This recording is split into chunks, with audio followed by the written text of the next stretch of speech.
ہماری نظر میں جو خواہشیں لا حاصل ہوتی ہیں وہ اللہ تعالیٰ کی کن کی منتظر ہوتی ہیں۔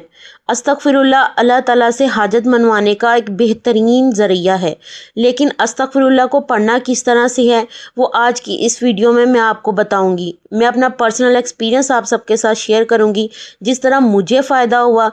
اللہ تعالیٰ نے استغفر اللہ کی بدولت سے نہ صرف میرے مسئلے حل کیے بلکہ اللہ تعالیٰ نے اتنا نواز دیا، تو آج آپ سب کے ساتھ وہی میں شیئر کروں گی اپنا طریقہ۔ بسم اللہ الرحمن الرحیم۔ السلام علیکم مائی یوٹیوب فیملی، کیسے ہیں آپ سب؟ امید کرتی ہوں آپ سب خیریت سے ہوں گے۔ انسان کو اپنی زندگی میں کبھی بھی نا امید نہیں ہونا چاہیے۔ جو مشکلات آتی ہیں وہ اللہ تعالیٰ کی طرف سے اشارہ سمجھنا چاہیے کہ اس میں بھی ہمارے لیے کچھ بہتر ہے، کیونکہ قرآن پاک میں لکھا ہے اللہ تعالیٰ نے کہ ہر مشکل کے بعد آسانی ہے۔ ہر انسان کو اس دنیا میں بہت سارے مسئلے درپیش ہیں، کسی کو کسی چیز کا مسئلہ ہے، کسی کو کوئی مسئلہ ہے۔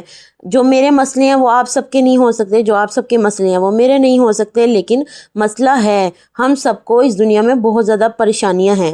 اس دنیا میں سب سے بڑھ کر سکون ذہنی سکون ہے۔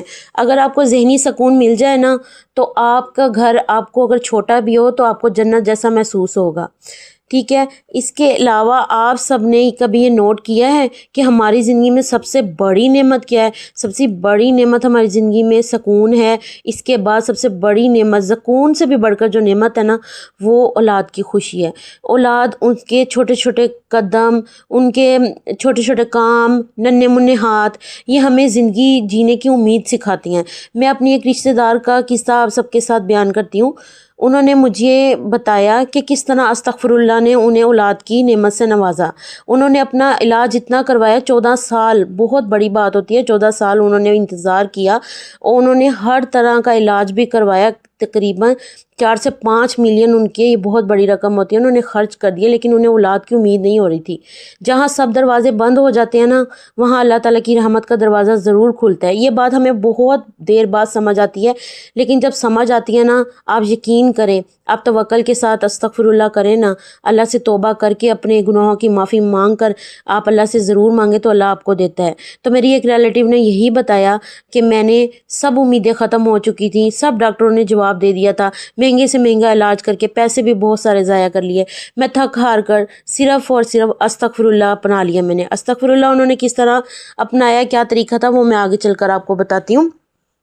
اس سے پہلے آپ کو میں یہ بتا دوں، کیا ہم میں سے کبھی کسی انسان نے یہ سوچا ہے جائے نماز پر جب ہم بیٹھ جاتے ہیں نماز پڑھنے کے بعد، کہ وہ کچھ لمحات جو بہت خاص ہوتی ہیں، جن میں ہم اللہ تعالیٰ سے دعائیں مانگتے ہیں، وہ بہت قبولیت کا لمحہ ہوتا ہے، لیکن ہم میں سے کتنے لوگ ایسے ہیں جو اللہ تعالیٰ کے پاس خلوص نیت کے ساتھ جاتے ہیں؟ میری پیاری بہنوں نے مجھے کمنٹ کر کے ضرور بتانا ہے۔ میرا کہنے کا مقصد یہ ہے کہ ان لمحات میں ہم لوگ رٹی رٹائی دعائیں مانگتے ہیں، جیسے کہ میں کرتی ہوتی تھی، یا اللہ گھر دے دے، یا اللہ گاڑی دے دے، یا اللہ پیسہ دے دے، یا اللہ یہ چیز دے دے، وہ چیز دے دے۔ رٹی رٹائی دعائیں میں خود مانگتی تھی، میرا دھیان کہیں اور ہوتا تھا، میرا دل کہیں اور ہوتا تھا، بس میں اللہ تعالیٰ سے رٹی رٹائی دعائیں مانگی جا رہی ہوں۔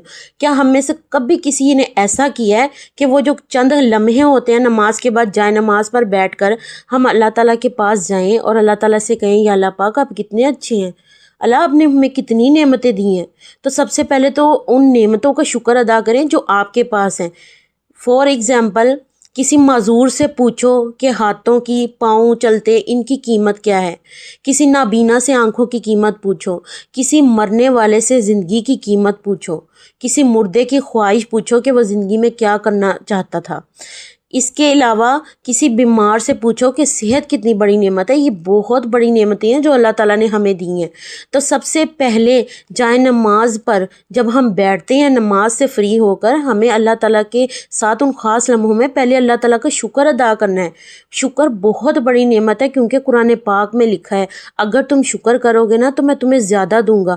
آپ یقین کریں، میں بھی آپ لوگوں کی طرح ہی تھی، رٹی رٹائی دعائیں مانگ کے میں اٹھ جاتی تھی، تو نہ کہیں مجھے سکون ملتا تھا اور نہ ہی میرے گھر میں مجھے وہ چیزیں مل رہی تھیں جو میں امید لگائے بیٹھی تھی کہ مجھے ملے گا۔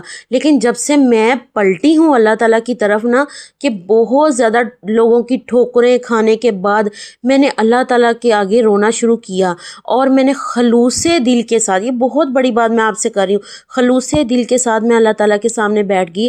اللہ تعالیٰ سے پہلے میں نے الحمدللہ رب العالمین، تمام تعریفیں اللہ تعالیٰ کے لیے، اللہ تعالیٰ کی تعریفیں کی، یا اللہ آپ بہت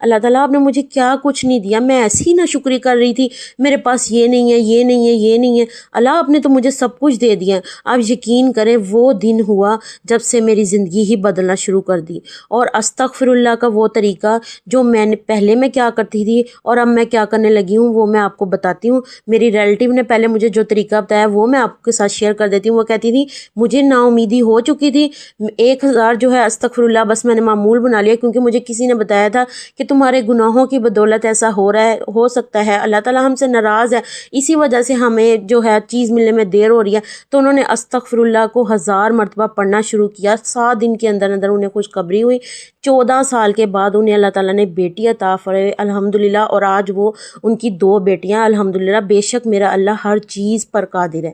تو انہوں نے یہی طریقہ اپنایا۔ وہ کہتی تھی کہ ہر نماز کے بعد میں نے 1000 مرتبہ استغفر اللہ کو نا، آپ بڑی استغفر اللہ بھی پڑھ سکتے ہیں، استغفر اللہ رب من کل ذنب واتوب الیہ، یہ بھی پڑھ سکتے ہیں۔ استغفر اللہ سمپل بھی کہہ دیں کتنا کی ٹائم لگ جاتا ہے، لیکن خلوص نیت کے ساتھ، خلوص دل کے ساتھ، اللہ پر یقین رکھتے ہوئے نا آپ نے یہ پڑھنا ہے۔ تو انہوں نے بتایا کہ استغفر اللہ میں نے 1000 بار دن میں پڑھنا سٹارٹ کر دیا، جس سے میری مراد جو ہے وہ پوری ہو گئی۔ اب میں آپ کو وہ طریقہ بتاتی ہوں جو میں نے اپنایا۔ میں نے پہلے استغفر اللہ میں بہت کم کرتی تھی، میں سچ بتاؤں تو میں کبھی کبھار استغفر اللہ پڑھتی تھی، کبھی، لیکن میں بہت زیادہ تکلیف میں تھی، بہت پریشانی میں تھی، کیونکہ مجھے سب چیزیں بھی چاہیے تھیں، مجھے اس کے علاوہ سکون بھی لوگوں سے چاہیے تھا جو مجھے پریشان کرتے تھے، جن کی وجہ سے میں ڈپریشن میں رہتی تھی۔ میں نے استغفر اللہ کی کثرت اپنے اوپر بڑھا دی، چلتے پھرتے اٹھتے بیٹھتے میں نے صرف استغفر اللہ پڑھنا سٹارٹ کیا۔ پہلے میرا دل نہیں ہوتا تھا، نماز کے بعد میں رٹی رٹائی دعائیں مانگ کے اٹھ جاتی تھی، لیکن اس کے بعد میں نے دل سے کچھ لمحے، وہ صرف کچھ لمحے ہی ہم بیٹھتے ہیں نا جائے نماز پر، آپ یقین کریں آپ دل سے اللہ کے ساتھ اس لمحوں میں جڑ جاؤ۔ استغفر اللہ آپ کتنی کی دیر لگے گی، 3 سے 4 منٹ آپ پڑھ لیں، 100 مرتبہ پڑھ لیں، 200 مرتبہ پڑھ لیں، جتنی آپ کی استطاعت ہے، لیکن دل سے پڑھیں۔ بے شک قرآن پاک میں لکھا ہے انما الاعمال بالنیات، میں تمہیں تمہارے اعمال کی بنیاد پر نوازوں گا، ٹھیک ہے۔ نیتوں کا دار و مدار جو ہے، اعمال کا دار و مدار جو ہے وہ نیتوں پر ہوتا ہے۔ تو اللہ تعالیٰ کے ہاں خلوص نیت کے ساتھ جتنا ہو سکے وہی کام کریں، لیکن دل سے کریں، اللہ آپ کو ضرور نوازے گا۔ اور یہ میرا پرسنل ایکسپیرینس ہے، یہ میرا بلیو ہے اللہ تعالیٰ پر۔ اللہ نے مجھے گھر گاڑی پیسہ سب کچھ دے دیا ہے، اور سب سے بڑھ کر اولاد کی خوشی، اور سب سے بڑھ کر ذہنی سکون۔ اب مجھے لوگوں کی باتوں کی ذرا بھی پرواہ نہیں ہے، وہ بولتے بھی ہیں تو مجھے ایسا لگتا ہے جیسے کوئی بات ہی نہیں ہے۔ یہ وہی باتیں ہیں جو پہلے کبھی میں سنتی ہوتی تھی اور راتوں کو اٹھ کر روتی ہوتی تھی کہ ہائے اللہ میری زندگی میں یہ کیا ہو گیا، میرے اندر وہ عیب نکالے جا رہے ہیں جو میرے اندر کبھی تھے ہی نہیں۔ تو پھر ان سب چیزوں سے مجھے نکالنے والی ایک ہی ذات ہے، وہ اللہ تعالیٰ کی ذات ہے۔ آپ لوگ خدارا آپ لوگ اللہ تعالیٰ کی طرف واپس آ جائیں، اور سب سے بڑھ کر دوسروں کی چیزیں دیکھیں، دوسروں کا رزق دے کر نا اپنے دل میں کبھی بھی حسد نہ لایا کریں کہ اس کے پاس یہ ہے، اس کے پاس یہ ہے، کیونکہ رزق اللہ تعالیٰ کی تقسیم ہوتی ہے۔ اگر ہم کسی کے ساتھ حسد کرنا سٹارٹ کر دیتے ہیں نا تو سب سے پہلے ہم اپنا رزق کے اندر سے برکت خود ہی اڑا لیتے ہیں۔ تو پہلی بات تو یہ ہے کہ اپنا کمپیئر لوگوں کے ساتھ مت کریں۔ جو نعمتیں اللہ تعالیٰ نے آپ کو دی ہیں ان نعمتوں پر اللہ تعالیٰ کا شکر ادا کریں، لاکھ شکر ادا کریں کہ اللہ تعالیٰ نے آپ کو وہ دیا ہے جو دوسروں کو نہیں ملا۔ مطلب کہ اللہ نے آپ کو سب سے بڑی نعمت یہ دی ہے کہ آپ کے پاس صحت ہے، آپ کے پاس تندرستی ہے، آپ کے پاس اولاد ہے۔ انسان جب بہت زیادہ ڈپریشن میں ہوتا ہے نا، صرف ایک بار اپنی اولاد کا چہرہ دیکھ لینا تو وہ خوشی سے کھل اٹھتا ہے، ٹھیک ہے۔ آپ نے کبھی نوٹ کیا ہوگا کہ گھر کے مرد حضرات جب کام سے تھکے آرے گھر آتے ہیں نا تو ان کو اولاد کا چہرہ مل جائے نا ہنستا کھلتا ہوا تو وہ کہتے ہیں کہ ہماری تھکاوٹ ہی دور ہو گئی۔ تو اس لیے ان نعمتوں پر سب سے زیادہ آپ خوش نصیب آپ ہیں، کیونکہ آپ کے پاس اولاد کی نعمت ہے، اور اللہ پر یقین رکھتے ہوئے نا آپ کو باقی چیزیں بھی ملیں گی۔ بس استغفر اللہ آپ نے بہت کثرت سے پڑھ لینا ہے، بہت کثرت سے پڑھنا ہے، اتنی کثرت سے پڑھنا ہے کہ اللہ تعالیٰ نا یہ ایک قسم کی منوانے والی دعا ہے کہ اللہ تعالیٰ ہمارے جو گناہ ہم کر چکے ہیں نا اب ہمیں معافی دے دے، اور اللہ ہماری سن لے فریادیں اور ہمیں وہ نوازے جن کی ہمارے اندر طلب ہے۔ تو میں نے جس طرح کیا وہ میں نے آپ سب کو بتا دیا۔